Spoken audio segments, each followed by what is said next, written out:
Ikaw. Pag magkabit tayo ng gulong ng pedestal, buksan natin itong drawer sa baba. Tapos, i-push natin pababa itong lock ng drawer. Then, tagilid natin. Tagilid lang. Pagkataob natin, pag lagay ng gulong, lalagay tayo ng washer. Tapos may nut. Ito yung washer, dalawang washer, isang nut sa isang gulong. Tapos may washer dito sa loob.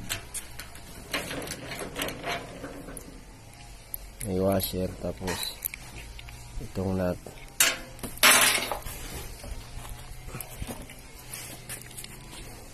Itong nut.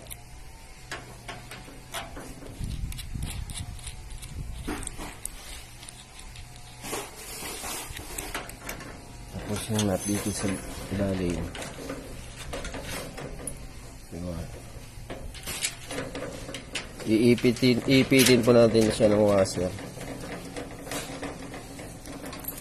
Tapos ito may kasama siyang panghigpit.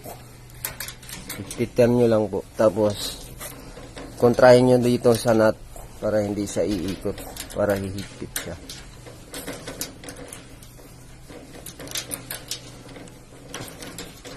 O kung may price kayo, mas mabuti. Ayan. Ganon din po.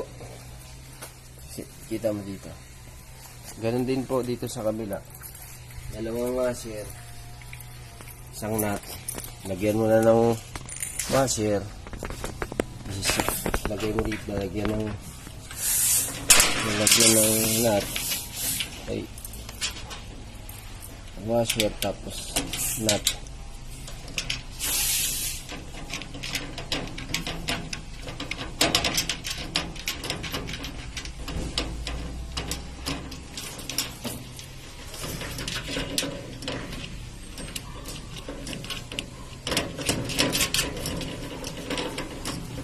Ganyan lang po. Kailangan po may washer para iipit.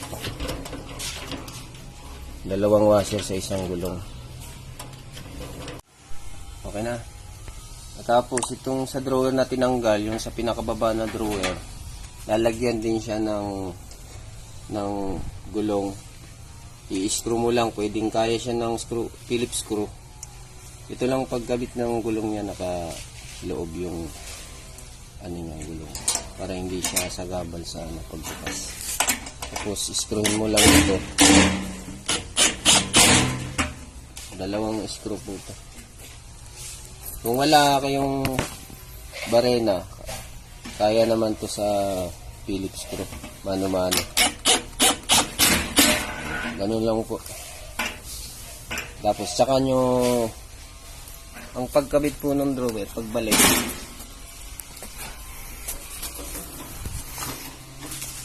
ang pagbalik ng drawer dito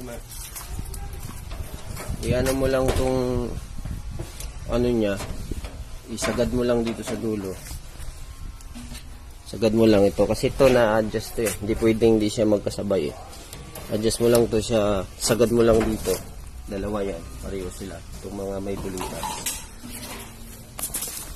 Tapos itong dulo nito, sok mo lang dito sa may parang kanal niya. Tapos dito sa kabila, same lang din. Saka mo siya i-pasok yan. Okay na po.